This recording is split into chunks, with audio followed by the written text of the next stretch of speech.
Assalamualaikum warahmatullahi wabarakatuh.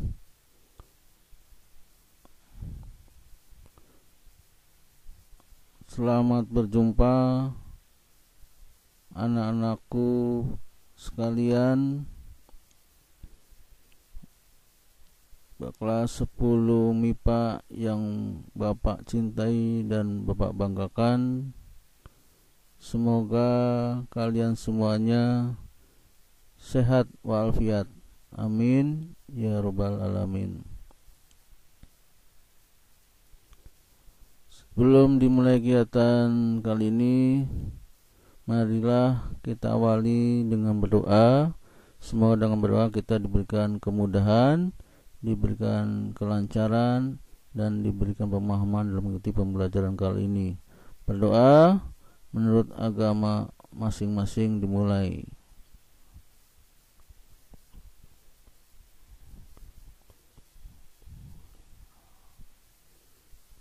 Berdoa selesai.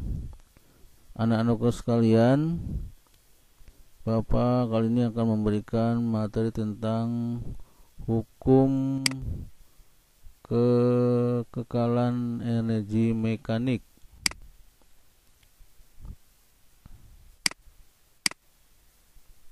Hukum kekekalan energi mekanik, ya. Ini kita lihat dari benda, ya, dijatuhkan dari awal sehingga mencapai posisi, ya, posisinya ketinggian H A, ya, di sini. Kemudian bergerak lagi sampai ke posisi B H B, ya. Nah ini dihitung dari lantai ketinggiannya, ya, dari tanah. Energi mekanik adalah jumlah energi potensial dan energi kinetik suatu benda. Jadi jumlah energi potensial ditambah dengan energi kinetik, itulah namanya energi mekanik. EP ditambah EK, ya, atau EK ditambah EP boleh, ya, itu disebut energi mekanik. Nah, energi mekanik disingkatnya huruf EM atau disimbolkan EM. E itu energi, M nya itu mekanik, ya. Sama dengan EP energi potensial ditambah energi kinetik EK, ya, EP tambah EK. Jadi EP tambah EK itu namanya energi mekanik, ya.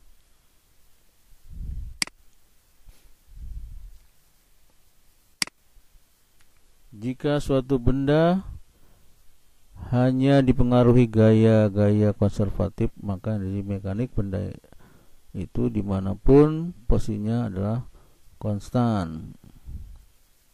Jadi maksudnya energinya itu kekal, ya, energinya kekal atau konstan. Jadi energi mekanik A itu sama dengan energi mekanik B. Jadi pada saat di A, EK ditambah EP sama juga dengan EK ditambah EP di posisi B, ya. Jadi energi mekanik di A maupun di B sama, atau energi mekanik awal sama dengan energi mekanik akhir, ya.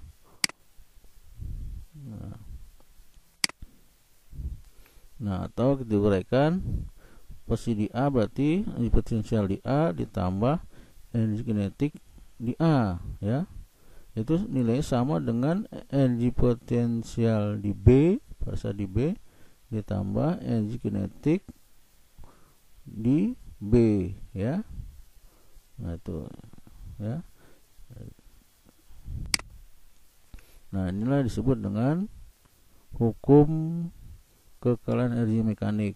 Jadi mekanik awal sama dengan energi mekanik akhir, atau EP A awal ditambah energi kinetik awal sama dengan energi potensial akhir ditambah energi kinetik akhir, ya. Nih, oke, kita lanjut. Keterangannya, energi mekanik sama dengan energi mekanik. M itu sama dengan energi mekanik, ya. Ini kalau nulisnya jadi energi mekanik, satunya joule ya, M. Ya, kita lanjut. Penerapan hukum kekalahan energi mekanik. Itu pada ayunan bandul jam ya. Nah, seperti ini. Jadi ada ayunan. Nah, ini menggunakan energi mekanik. Kemudian roller coaster. Roller coaster juga ini menerapkan hukum kekalahan energi mekanik. Ya, seperti ini. Nah, ini ada roller coaster, permainan yang kereta-keretaannya ini bisa bergerak ya, berputar-putar ya melalui alurnya ya. Kemudian lompat galah juga melakukan penerapan hukum kekalahan energi mekanik ya. Nah, seperti ini. Nah, ini juga melakukan hukum kekalahan energi mekanik nih ya, lompat galah. Oke, kita lanjut. Contoh soal hukum kekalahan energi mekanik. Yang pertama, sebuah benda masanya 15 kg dijatuhkan pada ketinggian 40 meter di atas tanah dengan kecepatan awal 6 meter per sekon dan G-nya 10 meter sekon kuadrat. Tentukan A, energi mekaniknya, M-nya, B, energi kinetik benda pada saat ketinggiannya 20 meter di atas tanah, atau disebutnya EK 2 atau EK terakhir ya, yang akhir. Nah, gambar seperti ini. Jadi pada saat posisi di atas masih 80 meter, kemudian dia bergerak turun sampai posisi 20 meter di atas tanah ya. Ini belum sampai tanah, masih di atas tanah 20 meter. Nah, ini di sini ditanya EK-nya, energi kinetiknya pada saat 20 meter. Ini berapa nih energi kinetiknya atau EK 2-nya ya. Kita lanjut. Jawab. Diketahuinya massa 15 kilo, H1-nya 80, H2-nya 20, VO-nya cuan awalnya 6 ya, cuan awalnya 6 meter sekon, G-nya 10 meter sekon kuadrat. Ditanya A, energi mekaniknya, kemudian EK 2 atau kinetik akhir maksudnya ya, berapa joule pada saat ketinggian 20 ya. Posisi awal sebelum jatuh. Nah, kita lihat posisi awal sebelum jatuh. Rumusnya M energi mekaniknya jadi sama dengan EP tambah EK ya, rumusnya ya. EP tambah EK itu M. Ini awal nih sebelum jatuh. Jadi energi mekanik awal kita sebutnya M1 ya. Nah, EP berarti MGH 1 awal ya. H1 ini ya, H1. Kemudian ditambah setengah MV ya kuadrat, karena ini awal sebutnya VO-nya kecepatannya 0 ya, atau O ya, VO atau V1 boleh nih ya, setengah MV1 nih ya, boleh 1 atau 0 kuadrat ya. Nah, kita masukkan massa tadi 15, G-nya tadi 10, H1-nya tadi 80, setengah M-nya tadi 15, VO-nya atau awalnya atau P1-nya ini 6 ya, 6 kuadrat. Nah, kita mau kalikan, ini dapat 12.000 ya, 15 kali 10 80 dapat 12.000, setengah kali 15 kali 6 kuadrat dapat 210 jumlah. Jadi EM1 nilainya 12.270 joule. Nah, ini ditanya ya, M1-nya atau mekaniknya, ini mekanik ya. Mekanik akhir sama awal sama nanti ya, M2 juga segini ya. Kita ambil di awal aja yang sama ya, jadi dapat 12.270 joule. Dan yang B rumusnya ini energi mekanik awal sama dengan energi mekanik akhir ya. Nah, awal sama akhir sama, atau M1 sama dengan M2. Nah, dimana kita uraikan M1 ini, kemudian M2 nya kita uraikan EP2 tambah EK2 ya, EP sama EK tapi yang dua semuanya ya, yang akhir semuanya. EP1 ya, kita nggak usah uraikan karena sudah ada di sini nilainya. Nanti kita masukkan ya. M1 sama dengan P2 nya kita uraikan dulu, MGH2 ya. MGH2 ini yang bagian keduanya, ditambah EK2. Nah EK2 ini nggak usah dikeluarkan karena EK2 yang kita ingin cari ya. Baru kita masukkan nilainya. M1 tadi udah dapat 12.010, MGH2 berarti 15 kali 10 G nya, dan H2 nya pada saat ini H2 nya 20 ya. Ini saat H2 nya 20 meter tambah EK2. Nah ini kita kalikan dulu, ternyata 15 kali 10 kali 20 dapat 3000 ya. Nah ini pindahkan posisi kiri, jadi plus ini kan, jadi min dia ya. Jadi 1227 dikurangi 3000 ya, sama dengan EK2, atau tulisnya EK2 sama dengan 12.210 dikurangi 3000 sama dengan dapat 9.270 joule ya. Mudah-mudahan ini bisa kamu pahami pengerjaan untuk soal yang pertama ini ya. Oke, dilanjut. Contoh soal hukum energi mekanik yang kedua. Jadi sebuah benda jatuh bebas dari ketinggian 50 meter dari atas tanah. Berapa kecepatan benda tersebut pada saat mencapai ketinggian 30 meter dari tanah? Sekarang yang ditanya kecepatannya ya. Pada saat ini 50 meter, kemudian turun ya, jatuh bebas ya, sampai ketinggian 30 meter. Nah pada saat 30 meter kecepatannya ditanya berapa V2 nya pada saat 30 meter ya kan. Nah jawabnya diketahui dulu, H1 awalnya 50, kemudian pada saat H2 30 meter dan G nya 10 meter kuadrat. Ditanya berapa kecepatan akhirnya atau V2 nya ya. Kemudian rumusnya, rumus menggunakan hukum kekalan energi mekanik, M1 sama dengan EM2 ya. Nah M1 berarti EP1 tambah EK1, M2 sama dengan EP2 ditambah EK2. Nah diuraikan lagi, kalau EP1 adalah MGH1, kemudian kalau EK1 berarti diuraikannya setengah MV1 kuadrat ya. Kalau EP2 berarti MGH2 ditambah EK2 berarti setengah MV kuadrat 2 ya. Ini diuraikan ya. Nah kalau benda jatuh bebas, maka kecepatan awalnya masih 0 ya, masih diam, dan awalnya masih diam, V1 nya ya sama dengan jadi 0 meter kuadrat. Ini karena jatuh bebas ya. Secara jatuh bebas harus kecepatan awalnya 0 ya, belum bergerak dia. Nah kita masukkan nilainya. Nah M jadi M G nya masukin 10, M50 setengah, kemudian M V1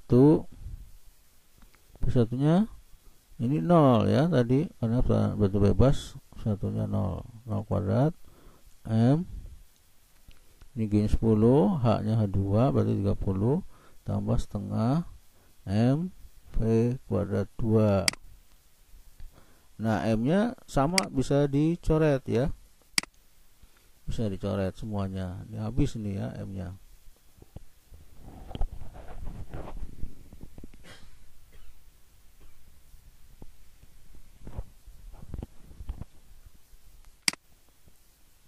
Nah jadi 10 kali 50 500, setengah kali ini kuadrat berarti 0 ya, 0 kali setengah berarti 0. 10 kali 30 300, setengah ini P kuadrat ya, P2 kuadrat. Nah ini kita masukkan, pindahkan ke ruas kiri jadi negatif 300 kurang ke ruas kiri jadi min 300 ya, minus tambah 0 kan 500 ya. sama dengan jadi setengah V kuadrat. Nah, berarti 500 kurang 300 dapat 200 setengah V kuadrat. Nah, boleh nih kalau yang luas kiri dikalikan 2, luas kanan dikalikan 2. Ini kalau jadi 2 berarti 400 dikalikan 2, yang sebelah sini yang luas kanannya jadi 2 kali setengah berarti 1 ya. Atau hasil dikurangi penyebutnya. Berarti kalau V kuadrat berarti hasilnya 200 dibagi setengah. 200 dibagi setengah boleh. Atau sama dengan 200 dikali ya, tadi dibagi setengah berarti kalau dikali dibalik 2/1. 2/1 sama dengan 400 ya. 200 kali 2 bagi 1 jadi 400. Ini masih V kuadrat, berarti lawannya V kuadrat adalah akar ya. Jadi V2 kuadrat ini 400 nilainya ya. Nah, kalau V2 saja berarti lawannya kuadrat adalah akar. Jadi akar 400. Akar 400 jadi nilainya berapa? 20 ya. Jadi V2 20 meter per sekon. Jadi kecepatan pada saat ketinggiannya 30 meter ini di sini kecepatan akhirnya 20 meter per sekon ya. Mudah-mudahan ini bisa dipahami ya. Oke, kita lanjut. Contoh soal hukum kekalahan energi mekanik yang ketiga. Sebuah benda masanya 2 kg meluncur ke bawah pada bidang miring yang panjangnya 160 meter seperti tampak pada gambar dan sudut kemiringan 30 derajat. Benda mula-mula diam, tentukan kecepatan benda saat sampai pada dasar bidang miring. Nah, ini jarak ini yang ditempuhnya ini ada 160 meter nih ya, panjangnya yang ditempuh. Ini sudutnya 30 derajat ya. Ini ketinggian awal sebenarnya ya, dan akhir berarti yang ini yang bawah ya. Jawab. Masa diketahui masanya 2 kilo, jaraknya tempuh 160 meter, sudut tetanya 30 derajat, V1, dan awalnya masih di atas ini 0 ya, karena bendanya masih diam di atas sini, masih belum bergerak, ini masih ada 0. G nya 10 ya. Ditanya berapa V2 nya ya. Kalau pada saat tadi 0, kalau V2 nya di sini pada saat ini berapa nih? Ini ada nilainya pada saat sampai di bawah sini ya, ada kecepatannya berapa nilainya. Nah, ini yang kita cari. Oke, cari dulu ketinggian puncak bidangnya H1. Nah, ini H1 dengan cara karena satu berada di depan sudut 30 derajat, maka ini kan di depan sudut, ini kan siku-siku, berarti nilai H1 adalah rumusnya panjang sisi miringnya, yang ini miring kali dengan sinus ya, kan di depan sudut kalikan sinus. Jadi sisi miring, panjang sisi miring dikalikan sinus 30 derajat. Nah, ini adalah nilai H1 nya ya. Kita masukkan panjang sisi miring berapa tadi? 160 ya, 160 miringnya, panjangnya kali sinus 30 derajat. Sinus 30 tahu adalah setengah ya. Jadi 90 kali setengah berapa? Dapat 80 meter ya.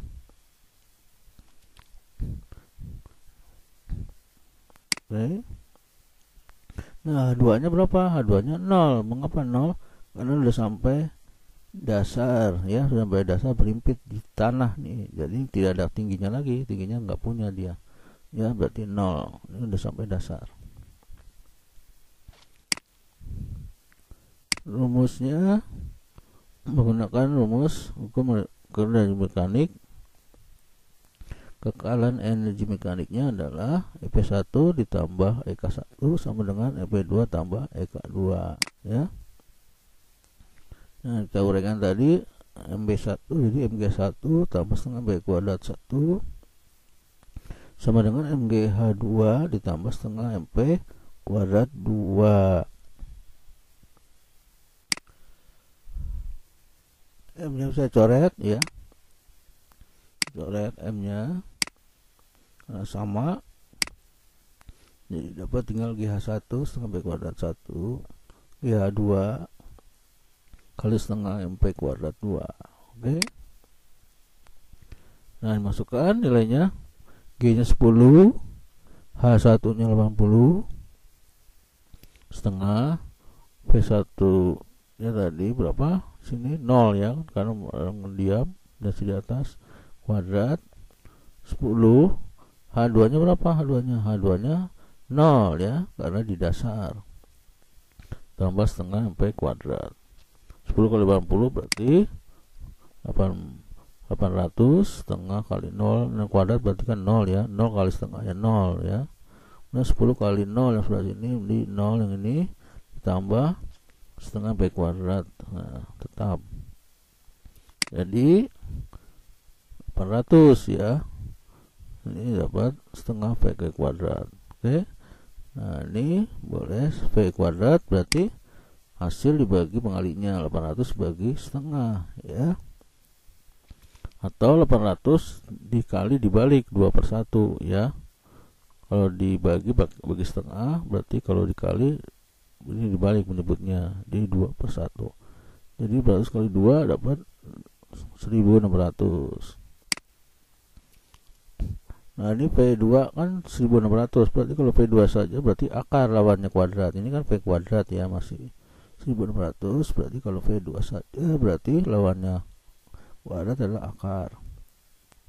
Akar 1600 jadi berapa? 40 meter per sekon ya. Nah mudah-mudahan ini bisa kamu pahami juga. Oke, kita lanjut. Contoh soal hukum energi mekanik bagian keempat. Sebuah bandul terikat pada tali yang panjangnya 8 meter. Bandul mula-mula berada di titik P yang ini.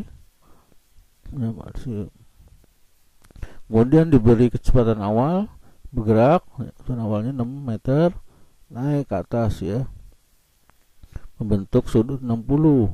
Nah naik sini bentuknya 60 derajat di titik R nih sini ya.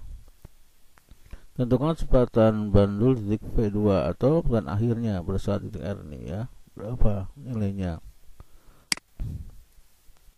Jawab, diketahuinya panjang talinya atau panjang awalnya L1 nih seluruhnya 8 ya, tetanya 60 derajat, yang ini sudutnya V1 di awal ini tadi V1 nya 6 meter sekon, G nya 10. Ditanya V2 dan akhirnya ya pada saat di titik R nya. Cari dulu posisi bandul di titik R. Nah posisinya di titik R nya ini berapa posisinya nih, kita ambil proyeksinya nih, proyeksinya kita tarik garis lurus ya, berarti ini yang L2 nya ini kita cari ya. Jadi proyeksi posisi R adalah L2 ya, udah sampai di R. Nah kita tarik garis mendatar lurus. Nah, panjang L2 nya berapa ya, kalau panjang seluruhnya L1 nih ya, L2 nya berapa di sini. Nah dengan menggunakan rumus cosinus, jadi L2 itu kan berimpit dengan sudut theta ya, berimpit. Rumusnya berarti ini kan sukunya sebelah sini, berarti sisi miringnya yang L ini ya, L1 nya nih sisi miring. Jadi sisi miring, panjang sisi miring dikalikan dengan dekat dengan sudut berarti cos theta ya.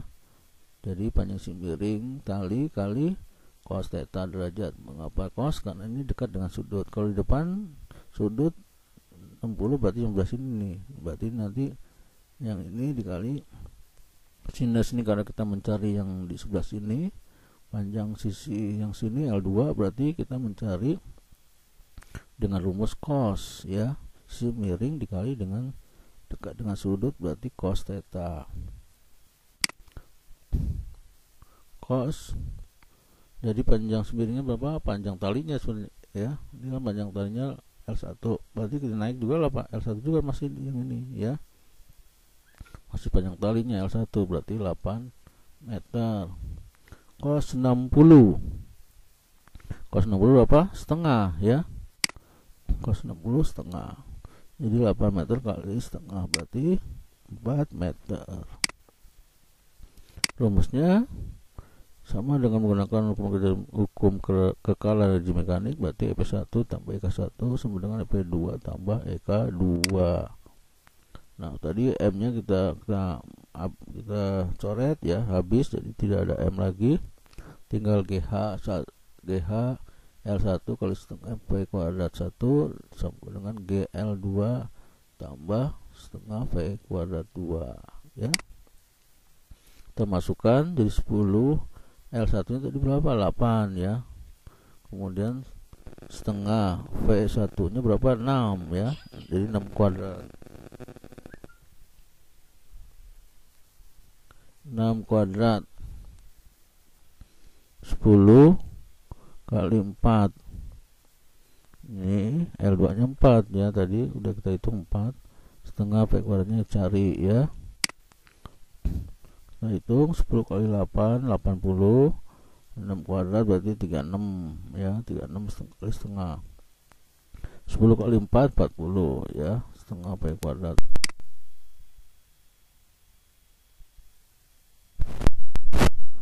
Setengah kali 36 18 40 ini. Nah ini jadi dipindahkan luasnya, ini kan 80 tambah 18 dapat 98 ya, 40 nya tetap di sini, 40 pindahkan ke ruas kiri jadi negatif ya, plus jadi negatif min, jadi berapa? Jadi 58 ya, 98 kurang 40 dapat 58 setengah V kuadrat seperti tadi. Jadi V kuadrat sama dengan hasil dikurangi pengalinya, yaitu setengah ya, jadi V kuadrat 58 dibagi setengah atau 58 dikali 2/1 dibalik 116. Ini masih V kuadrat, berarti lawannya V adalah akar, jadi V sama dengan akar dari 116 ya, 116 ini masih V kuadrat tadi. Jadi kalau V saja berarti akar 116. Kita hitung dengan kalkulator, dapat V2 dapat 10,8 meter per sekon ya. Mudah-mudahan ini bisa dipahami oleh kalian semuanya ya. Terima kasih atas perhatiannya, semoga ini bermanfaat untuk kalian semuanya. Akhir kata Bapak ucapkan mohon maaf bila mana ada perkataan yang salah, dan Bapak ucapkan assalamualaikum warahmatullahi wabarakatuh.